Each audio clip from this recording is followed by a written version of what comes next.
Hello students, आज अपन macro economics का एक बहुत ही इंपॉर्टेंट टॉपिक करने वाले हैं और इस चैप्टर का नाम है आपका इनकम डिटर्मिनेशन एंड मल्टीप्लायर। दो कॉन्सेप्ट है, एक तो इनकम डिटर्मिनेशन है और एक मल्टीप्लायर है। ठीक है, तो बेसिकली इस चैप्टर में हम ये देखेंगे कि इक्विलिब्रियम जो है वो कहाँ आता है।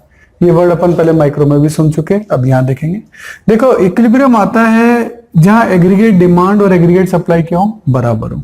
सही है, हम इसमें देखेंगे कि ये आपका एग्रीगेट डिमांड है, ये आपका एग्रीगेट सप्लाई है। यहां एग्रीगेट डिमांड और एग्रीगेट सप्लाई ने एक दूसरे को इंटरसेक्ट किया, दैट इज पॉइंट ई, और ये आपका इक्विलिब्रियम लेवल जो है वो डिसाइड हो गया। सही है, इस तरीके से जहां एग्रीगेट डिमांड और एग्रीगेट सप्लाई क्या हो जाए, बराबर हो जाए। अच्छा, एग्रीगेट डिमांड का मतलब क्या होता है, कंजम्पशन प्लस इन्वेस्टमेंट, और एग्रीगेट सप्लाई का मतलब क्या होता है, कंजम्पशन प्लस सेविंग। इन दोनों से इक्विलिब्रियम निकलता है, इसलिए मैंने इसको यहां लिख दिया, इसको यहां लिख दिया, बीच में इक्वल टू का साइन लगा दिया। अच्छा, ये दोनों आपस में बराबर है। कंजम्पशन से यदि मैं कंजम्पशन काट दूं तो बचा क्या, एक तो इन्वेस्टमेंट और यहां क्या बचा, सेविंग। तो इन्वेस्टमेंट इक्वल्स टू सेविंग। तो दो अप्रोचेज हो गई, इसकी दो अप्रोचेज हो गई, एक तो एग्रीगेट डिमांड और एग्रीगेट सप्लाई वाली, और एक क्या हो गई, इन्वेस्टमेंट और सेविंग वाली। इसीलिए इक्विलिब्रियम कैलकुलेट करने की दो अप्रोचेज होंगी। Number one, aggregate demand and aggregate supply approach, and number two, saving and investment approach. आप दो तरीके से इसको सॉल्व कर सकते हैं, दोनों से आंसर जो आएगा वो आपका सेम आएगा। सही है, तो दो अप्रोचेज हो गई, aggregate demand and aggregate supply जहां बराबर हो और जहां सेविंग और इन्वेस्टमेंट बराबर हो। ये दो अप्रोचेज जो है वो इसमें काम करेगी। जिसमें भी मैंने आपको बताया कि एग्रीगेट डिमांड और एग्रीगेट सप्लाई का इक्विलिब्रियम तो ऐसे निकलेगा, इसी से मैं कोरिलेट कर सकता हूं सेविंग के लिए। ये लाइन आपकी यहां, सही है, ये जीरो है और ये आपका इन्वेस्टमेंट है। इन्वेस्टमेंट ऑटोनोमस इन्वेस्टमेंट होता है, इसलिए इन्वेस्टमेंट विदाउट प्रॉफिट मोटिव है, प्रॉफिट का इसमें कोई लेना देना नहीं है। दैट्स व्हाई इन्वेस्टमेंट जो है वो एक्स एक्सिस के क्या जा रहा है, पैरेलल जा रहा है, ध्यान रखिएगा। अच्छा, सेविंग की जो स्टार्टिंग होती है, ये तो अपन ने एडीएस एएस अप्रोच देख ली। सेविंग की जो शुरुआत होती है वो नेगेटिव से होती है, क्योंकि ऑटोनोमस कंजम्पशन होने के कारण सेविंग जो है वो नेगेटिव रहती है, और सेविंग जो है वो आपकी इस तरीके से इनकम के साथ साथ बढ़ती है। सही है, तो ये आपकी सेविंग आ गई। ठीक है, तो आप देख रहे हैं कि सेविंग शुरू में नेगेटिव थी, फिर वो जीरो पे पहुंची, यहां जीरो सेविंग है, और यहां उसने इन्वेस्टमेंट के को इंटरसेक्शन किया इस तरीके से। सही है, तो जहां सेविंग और इन्वेस्टमेंट बराबर हो वो वही पॉइंट होगा जहां ऊपर एग्रीगेट डिमांड और एग्रीगेट सप्लाई क्या होंगी, इक्वल होंगी। जहां एग्रीगेट डिमांड और एग्रीगेट सप्लाई इक्वल होंगी, उसी लेवल पर सेविंग और इन्वेस्टमेंट भी क्या होंगे, यहां इक्विलिब्रियम आ जाएगा। जहां आपके इन्वेस्टमेंट और सेविंग बराबर होंगे, ये सेम वही पॉइंट होगा जहां एग्रीगेट डिमांड और एग्रीगेट सप्लाई क्या होंगे, इक्वल होंगे। तो इस तरीके से दो अप्रोचेज हैं, दोनों के बारे में पूरी डेफिनेशन की, एग्रीगेट डिमांड क्या है, एग्रीगेट सप्लाई क्या है, इन्वेस्टमेंट क्या है, सेविंग्स क्या है, उन सब के बारे में detail discussion with diagram with schedule, क्योंकि अभी मैंने शेड्यूल नहीं बनाया है, फ्री एंड कर्व है, तो वहां विद शेड्यूल जो है वो मैं इसको डिस्कस करूंगा। सही है, तो अपन यहां देखेंगे कि इक्विलिब्रियम भी कितने टाइप का होता है। सर, इक्विलिब्रियम फुल एम्प्लॉयमेंट पे भी हो सकता है, सर ये अंडर एम्प्लॉयमेंट पे भी हो सकता है, और सर ये ओवर एम्प्लॉयमेंट पे भी हो सकता है। वैसे तो हम जानते हैं कि ये आपका एग्रीगेट डिमांड है और ये आपका एग्रीगेट सप्लाई है, जहां इंटरसेक्ट कर लिया वो आपका इक्विलिब्रियम हो गया।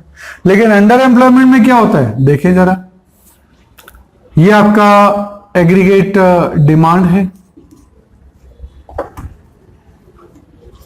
और ये आपका एग्रीगेट सप्लाई है।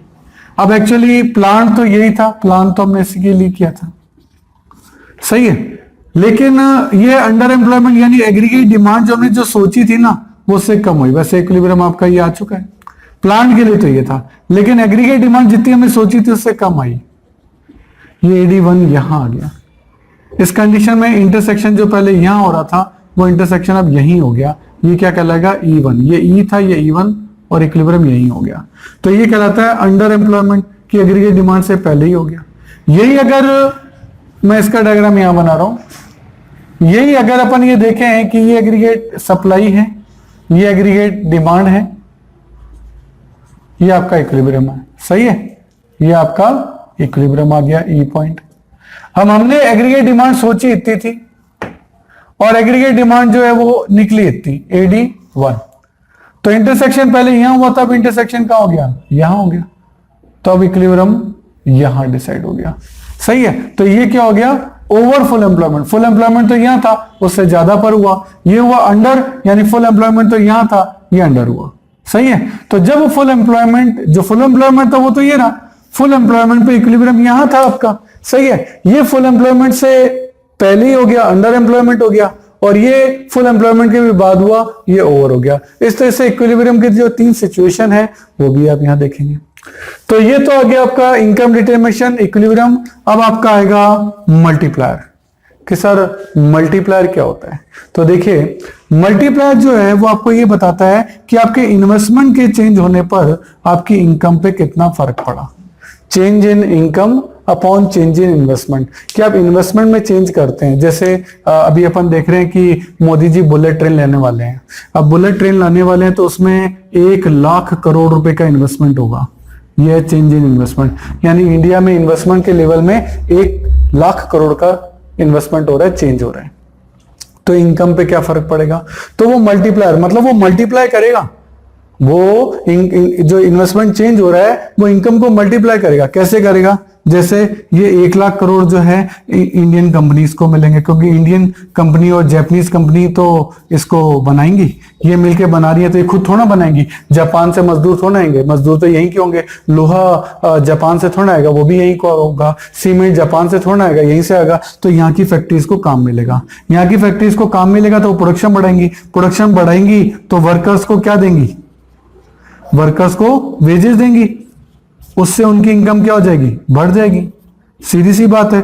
देखो, जब इंडियन कंपनीज को काम मिलेगा कि भाई सीमेंट, आयरन ये सब आप दो, वर्कर्स की डिमांड बढ़ जाएगी तो वर्कर को वेजेस देंगे, उनसे काम कराएंगे तो उनको वेजेस देंगे, उनसे उनकी इनकम बढ़ेगी, इनकम बढ़ेगी तो डिमांड बढ़ेगी।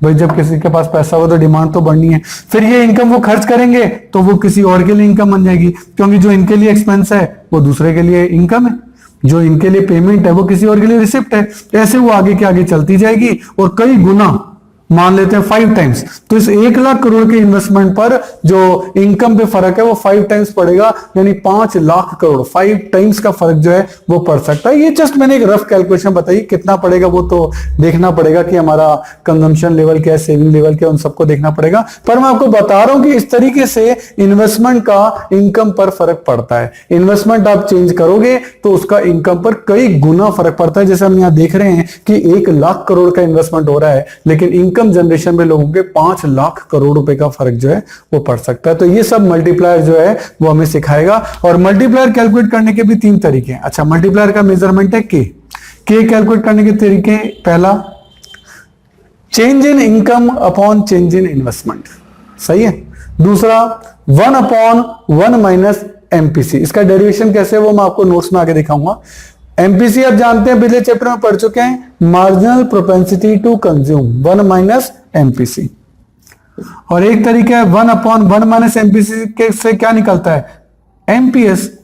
तो उसका फॉर्मूला क्या बन गया, 1 अपॉन एमपीएस। ये था 1 अपॉन 1 माइनस एमपीसी। तो इन तीनों ही फॉर्मूले से आंसर जो है वो आपका सेम आएगा। ये आप मल्टीप्लायर का जो पूरा चेन है इस चैप्टर में देखेंगे। तो ओवरऑल मैंने अभी आपको हेडिंग्स बताई हैं कि इस पूरे चैप्टर में आप इक्विलिब्रियम की 2 approaches, ADAS approach and saving and investment approach देखेंगे।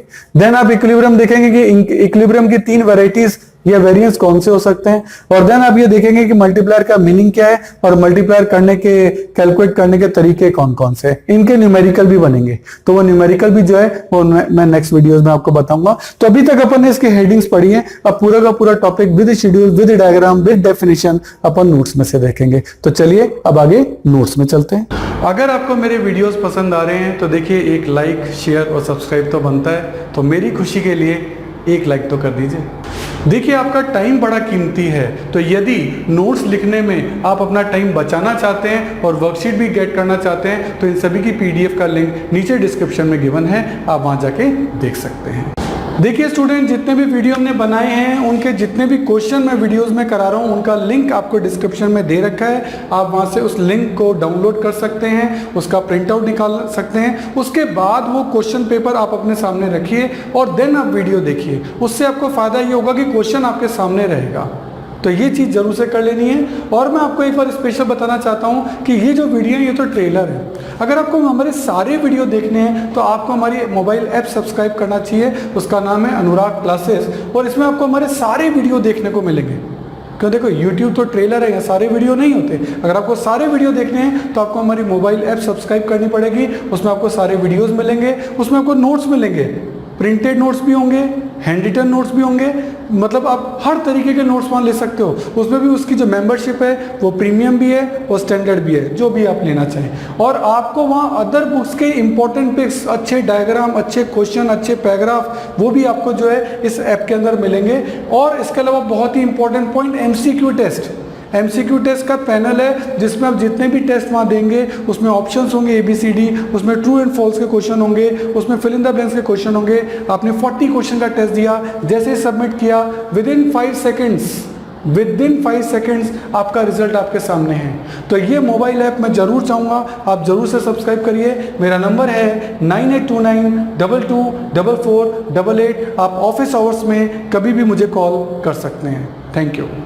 देखिए स्टूडेंट, हमारे चैनल से जुड़ने का फायदा आपको नेक्स्ट 7 इयर्स तक मिलेगा, क्योंकि हमारी रेंज बहुत बड़ी है। नॉर्मली आप चैनल्स पे देखेंगे वो 1 या 2 या 3 सब्जेक्ट पढ़ा रहे हैं, लेकिन मैं आपको बहुत बड़ी रेंज दूंगा। यदि आपकी और मेरी ट्यूनिंग जमती है तो ये बहुत लॉन्ग लास्टिंग रहेगी, और वो ट्यूनअप में आपको बार बार नई ट्यूनअप नहीं करनी पड़ेगी, क्योंकि आपकी ट्यून मुझसे जम चुकी है। क्यों? क्योंकि मैं आपको बता रहा हूँ कि मैं 11th में आपकी अकाउंट्स, स्टेट्स और माइक्रो इकोनॉमिक्स लूंगा। 12th में मैं आपकी अकाउंट्स, मैक्रो और इंडियन इको लूंगा।